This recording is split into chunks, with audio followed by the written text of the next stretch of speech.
어릴 때 책 과목 중에 학교 과목 중에 바른 생활 있었잖아요. 그 바른 생활을 반드시 다시 한번 배워야 될 사람이 있습니다. 최단비 변호사님. 네, 지난 2015년도에 한 유흥업소에서 있었던 일입니다. 손님으로 이 유흥업소를 찾았던 남자 의사가 그 유흥업소의 40대 여종업원과 술을 마셨는데요. 네. 이후에 이 여종업원 남성이 유부남이고 또 의사라는 사실을 알게 됩니다. 아하. 그리고 이것을 이용해서 이 남성의 돈을 가로채기로 마음을 먹게 됩니다. 네. 그런데 단순히 그날 최단비 변호사님 이 의사라는 손님과 그 40대 여자 종업원이 술만 마신 건 아니었나 봅니다. 네, 이 여성의 협박 내용을 보면 어떤 일이 있었는지 네. 아실 텐데요. 그날 이후로 몇 개월이 지난 2016년 2월에 이 여종업원이 의사에게 문자를 보냅니다. 만약에 500만 원을 주지 않으면 직장과 가족의 성관계 사실을 알려서 허허. 사회에서 매장해버리겠다라고 수차례 전화도 걸어서 같은 취지로 협박을 했고요. 네. 의사는 사실 그걸 기억하고 있지 못했어요. 네. 그래서 까마득하게 잊고 있다가 이 협박 문자를 받고 화들짝 놀라게 됩니다. 네. 그런데요, 뉴스파이터에서 이런 비슷한 사건 다루다 보면 최단비 변호사님 이런 협박이 한 차례만 끝나지는 않더라고요. 그러니까 첫 번째 협박에서는 이 남성이 바로 다음 날 공원에서 이 여성에게 500만 원을 줬어요. 실제로 줬어요. 아이고. 그러니까 이게 끝난 일인 줄 알았는데 아하. 말씀하신 것처럼 끝이 아니었던 거예요. 8개월이 지나서 이 여성 다시 돈이 궁해집니다. 이래서 남성에게 전화를 걸어서 이번에는 600만 원만 빌려달라. 빌려주지 않으면 직장과 가족에게 성관계 사실을 알리겠다라고 또 똑같은 협박을 했고요. 이 남성은 일하는 병원 근처의 커피숍에서 이 여성을 만났고 여성이 계속해서 돈을 요구하자 결국 계좌로 600만 원을 송금합니다. 이미 지금 넘어간 돈, 건네준 돈만 해도 1,100만 원입니다. 그런데 오윤성 교수님, 정말 이 몹쓸 생각을 한 40대 여자 종업원 입장에서는 의외로 쉽다. 협박이란 게 이렇게 그냥 되는 거구나. 혹시 이런 생각했을까요?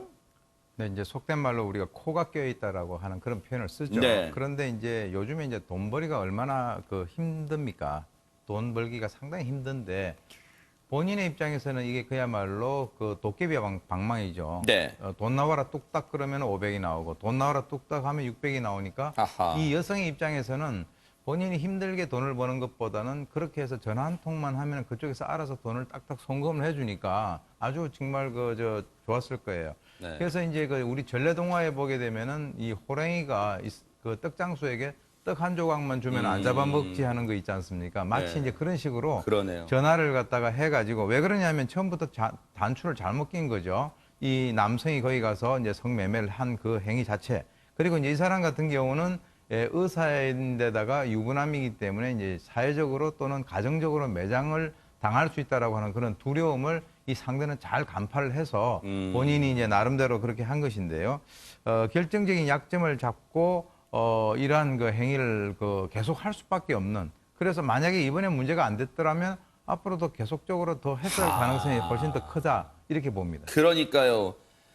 그렇다면 최단비 변호사님 이 두 차례 협박으로 이제 관계는 다 정리가 된 걸까요? 그렇지 않았습니다.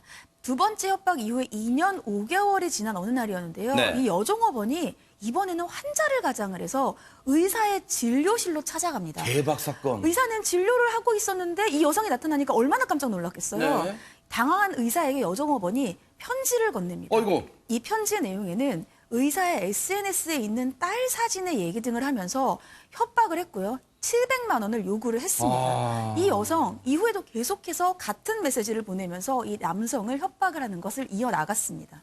하재근 평론가님, 이게 예. 무슨 진짜 영화의 한 장면 같아요. 이제는 협박에서 그치는 게 아니라 직접 현장에 들이닥칩니다. 예, 그러니까 지금 나를 협박하는 상대방이 내 생활 공간 안으로 쑥쑥쑥 들어오는 거거든요. 진짜 소름 끼쳐요, 진짜. 영화 설정 같은 건데 네. 그러니까 처음에 전화, 문자 메시지 여기에서 시작을 해서 거기서 일단 돈을 받아가고 네. 그다음에 병원 근처 커피숍으로 오고 네. 거기서 만났다가 그다음에는 병원 안으로 들어와서 네. 진료실 안으로 쳐들어와가지고 아하. 거기서 또 내 가족에 대한 언급까지도 하고 네. 이렇게 쓱쓱쓱 들어오는 게 보통 스릴러 영화 같은 데서 나오는 그러니까요. 설정이고 네. 굉장히 무섭거든요. 네. 이런 상황이 되면. 그러니까 이분이 한 2016년부터 이런 일을 당했다고 하니까 네. 거의 한 3년 정도를 지금 굉장한 불안 속에서 살았던 것 같고 네. 아마 저 여성이 처음 협박을 시작했을 때는 본인도 불안했을 가능성이 있죠. 이게 정말 네. 통할까? 그럼 불안했을 텐데 처음에 협박하자마자 돈을 받으니까 그다음에 안심이 돼서 또 다음에 또 다시 욕을 하고 네. 더 가까이 들어가서 돈을 또 받으니까 완전히 안심이 돼서 네. 더 이제 깊숙이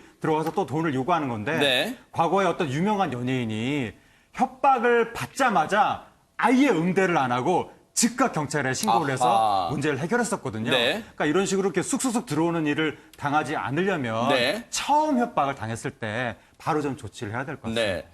물론 시청자 여러분, 이거는 저희가 꼭 말씀드릴게요. 이 의사라는 남성의 애초의 행위가 잘했다고 무슨 저희가 두둔하거나 하는 그런 얘기는 전혀 아니라는 점을 분명히 말씀드립니다. 어쨌든 그런 일이 있고 부적절한 일을 한 다음에 지금 협박을 받는 상황이 거의 3년 넘게 지금 지속이 된 거예요, 횟수로. 그런데 최단비 변호사님, 이 의사 계속해서 지금 가족까지 얘기를 하다 보니까 더 당할 수밖에 없었을까요? 이제는 견딜 수가 없는 상황이 된 거죠. 그래서 견디다 못해서 결국 경찰에 신고를 했고요. 이 여종업원은 공갈 및 공갈 미수 혐의로 기소가 되면서 아하. 그동안 3년에 걸친 협박이 막을 내리게 됩니다. 네, 이제서야 정말로 아마 3년 동안 그 뭐랄까 불안감, 공포, 두려움, 가족들이 알면 어떻게 될까, 아내가 알면 어떻게 될까 그런 생각했을 거예요. 그런데 여기서 이제 궁금한 게 박성배 변호사님, 공갈 및 공갈 미수 뭐가 차이가 있나요? 혹시 어떤 점이? 사람을 공갈해서 재물을 취득하면 공갈이 되는 것이고요. 네. 사람을 공갈했지만 재물을 취득하지 못하면 공갈 미수가 되는 것이죠. 첫 번째, 두 번째 공갈 시에는 돈을 교부받았기 때문에 공갈자가 되는 것이고 세 번째는 공갈을 했지만 돈을 교부받지 못했기 때문에 공갈 미수가 되는 겁니다. 이 사안에서는 사실 징역 1년에서 2년 정도의 실형 선고가 예상될 만한 사안입니다. 네. 범행수법이 매우 불량한데 네.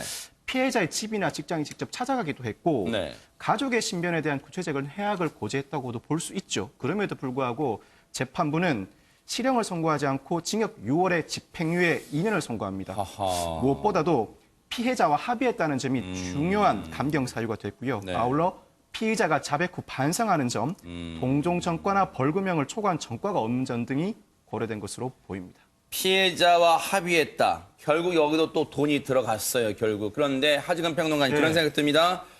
이 여성은 집행유예, 실형을 선고할 줄 법조계에서는 예상했습니다만 집행유예가 됐단 말이에요. 그러면 뭔가 구속이 안 됐어요. 그런데 이미 이 의사란 사람은 많은 걸 잃었을 것 같아요. 이 재판을 받는 동안 뭔가 가족들도 알았을 가능성이 있잖아요. 그럴 가능성이 있죠. 그러니까 이제 그 피해자 같은 경우에는 2016년부터 한 3년에 걸친 협박 기간 동안 그러니까요. 얼마나 불안했겠습니까? 네. 그 정신적인 피해라는 건 이런 말로 다 할 수가 없는 것이고 거의 네. 건 금전으로 환산이 안 되는 것이고 네. 그다음에 일이 이렇게 커졌기 때문에 아마 그 가족을 비롯해서 주변 지인들이라든가 직장에서도 알게 됐을 가능성이 높거든요. 네. 그럼 뭐 가정 내 스트레스라든가 아니면 또 사회적인 평판이라든가 이런 게 굉장히 심각하게 무너졌을 가능성이 있고 지인들 사이에서 한번 소문이 나기 시작하면 네. 사실 이게 회복이 되기가 어려운 건데 그런 일을 당한 그 가해자한테 그 결국 이 처벌이라고 하는 것이 집행유예가 내려졌다고 하면 네. 너무 솜방망이 처벌이 아니냐 네. 뭐 이런 생각을 할 수밖에 없을 것 네. 같습니다.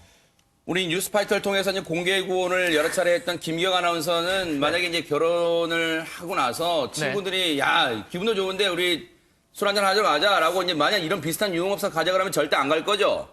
그럼요. 일단은 제가 뭐 한마디로 정리를 해드리겠습니다. 네. 유흥업소의 사행시를 좀 해보도록 그럴까요? 하겠습니다. 운을 띄울까요? 예, 운 한 번만 띄워주시기 자, 바라겠습니다. 유부남입니다. 흥! 흥은 나지만 그런데 갈 수는 업! 없소 한 번에 갑니다. 없소!